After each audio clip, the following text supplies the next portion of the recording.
Have you ever felt a quiet pressure in your chest when someone in your family asks something of you, something you don't really want to do, but saying no feels, well, almost impossible? Maybe it's a grown child who wants to move back in, just for a little while, or a sibling who expects you to drop everything and help with a situation that's been going on for years. And maybe, in those moments, a little voice inside you whispers, I just want peace. I've earned the right to choose how I spend my time now.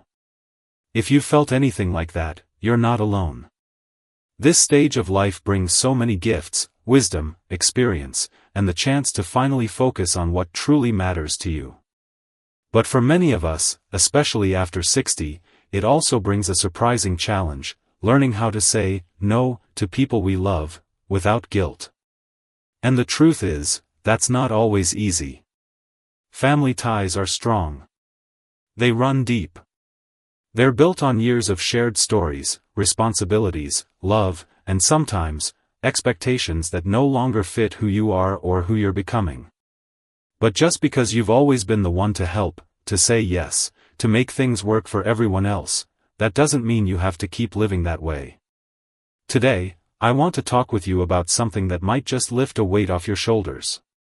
We're going to explore 6 compassionate, respectful, and empowering ways to say no to family pressure, so you can live your life on your terms, with more ease, peace, and joy. And if you enjoy conversations like this, about health, psychology, and living meaningfully after 60, please take a moment to click like, share this video with someone who needs it, and subscribe to the channel. I'm on my journey to reach 1,000 followers, and your support helps me continue sharing valuable ideas with our wonderful community. Let's begin this gentle journey together, starting with one of the simplest yet most powerful shifts you can make. It's learning to pause before answering. Now, you might be surprised at how often we say yes almost automatically.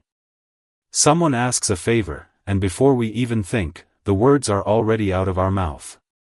That habit, developed over years of being dependable, kind, and available, can be hard to break. But the moment you give yourself permission to pause, just pause, you create space to actually consider what you want. Imagine this: your niece calls and asks if you can watch her children for a week while she and her husband go on vacation. In the past, you might have said yes without a second thought. But this time, you take a breath. You say, let me think about that and get back to you. That little sentence is a gentle miracle. It gives you time to reflect, check in with yourself, and respond in a way that honors your energy and your needs. And here's something lovely about pausing: it doesn't mean you're being difficult or unkind.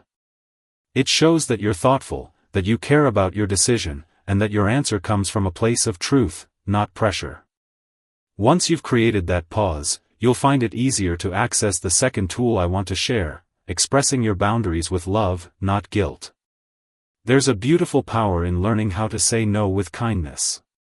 For example, you might say, I really love you, and I want to support you in ways that feel good for both of us. But I'm not able to take that on right now. See how that feels? It's honest. It's respectful. And it keeps the connection open, rather than shutting someone out. Sometimes, people worry that setting boundaries will hurt relationships. But here's what I've learned: it's not the boundary that damages relationships. It's the resentment that builds up when we say yes but feel no. That quiet frustration can grow heavy over time, creating distance even when we're trying to be helpful. But when we speak clearly and lovingly, we give the other person a chance to understand us, and even to grow from that honesty.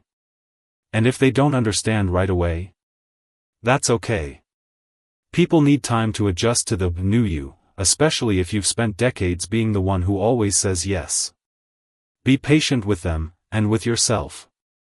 Now that we've opened the door to kindness and clarity, let's talk about something that often gets overlooked: giving yourself permission to not explain everything. You don't have to defend your decision like you're in a courtroom. No can be a complete sentence. Of course, you can offer a gentle reason if it feels right, but you never owe a long explanation that leaves you feeling anxious or drained. Let's say your adult son asks for a loan. You don't feel comfortable giving money right now. Instead of listing every financial detail or trying to justify your choice, you might simply say, I'm not in a position to help with that. Short, clear, kind. And most importantly, it respects your own boundaries. The truth is, over-explaining is often a sign that we're seeking approval. We want the other person to say, oh, okay, I get it. But when we learn to accept our own choices, when we believe they're enough, we stop needing that outside validation. And that is such a freeing feeling, especially at this stage in life. You've spent so many years making things work for others. Now it's your time to make things work for you. And part of that is knowing you're allowed to choose where your time, energy, and resources go, without guilt, without apology, and without second-guessing your worth. Now that we've explored these first few ideas, pausing before saying yes, setting kind boundaries, and not over-explaining, let's continue, because there are still more empowering ways to reclaim your peace and honor your truth.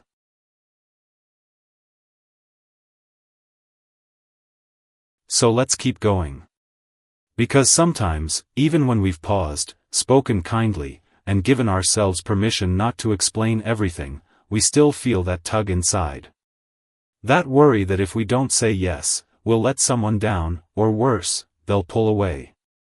And that brings us to something deeply important, learning to sit with discomfort, rather than rushing to fix it.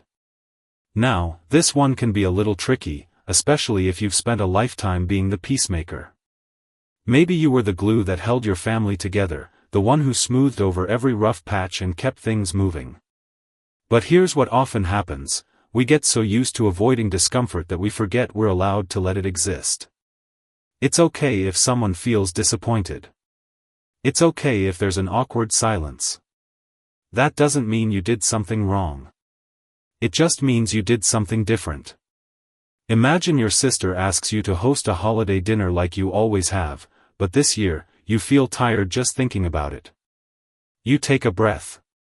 You respond kindly, I love those memories, but this year I need a quieter time for myself. And then, there's that pause.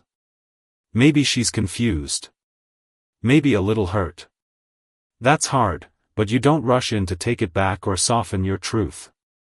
You let her have her feelings, while you stay grounded in yours. That's not selfish. That's self-respect. And over time, the people who care about you will begin to understand this new way of relating. In fact, they may even come to admire it, and feel inspired to do the same in their own lives. Because here's something most people don't realize, when you model healthy boundaries, you don't push people away. You show them how to love you better, and maybe even how to love themselves better, too. Let's talk now about one of my favorite tools. It's simple, but so powerful. It's the idea of offering alternatives. Sometimes, when we want to say no to something, it doesn't mean we don't want to help at all. It just means we want to help in a way that feels more aligned with who we are now. Let's say your grandson wants you to drive him to sports practice every day for a month. You know that kind of schedule would wear you out. Instead of just saying no, you could say, I can't do that every day, but how about once a week? Or, I'd love to be part of this with you, maybe I could come to one of your games instead? That way, you're still showing care and connection, but you're doing it in a way that protects your energy and respects your time. Offering an alternative lets you stay in the relationship without feeling used or overwhelmed. And it teaches your loved ones that love doesn't always mean doing everything. Sometimes it means doing what's right for both people. That brings us to something that runs deeper than any technique or phrase. It's the quiet, steady practice of remembering your value. So many of us carry invisible expectations on our shoulders. Maybe you've always been the helper, the giver, the one people rely on. And that's a beautiful thing. But over time, we start to believe that our value depends on how much we do for others. That if we stop, even for a moment, we'll be seen as less important, less useful, less lovable. But I want you to hear this clearly, you are valuable simply because you are. You don't have to earn your worth by stretching yourself thin. You don't have to prove your love through exhaustion. Your wisdom, your presence, your lived experience, that is enough. You've raised families, built careers, weathered storms. You've said yes 1,000 times, and now, it's okay to say no when it brings you peace. Not just okay, it's necessary. Think of it like this. Just like a tree drops its leaves in the fall to conserve energy for the winter, you too are allowed to let go of what no longer nourishes you. That isn't failure. That's nature. And as you start to live from this deeper place of self-respect, something beautiful begins to happen. You make space. Space for joy. Space for rest. Space to reconnect with the parts of yourself that may have been quiet for too long. Maybe it's a hobby you haven't touched in years. Maybe it's the stillness of a slow morning, the kind where you sip tea and watch the light change on the walls. Or maybe it's simply the freedom to choose, to wake up and ask yourself, what do I want today? You see, every time you say no to pressure that doesn't feel right, you're saying yes to something else. To presence. To peace. To the life you've earned. And here's the thing, this isn't just about you. It's about the ripple effect.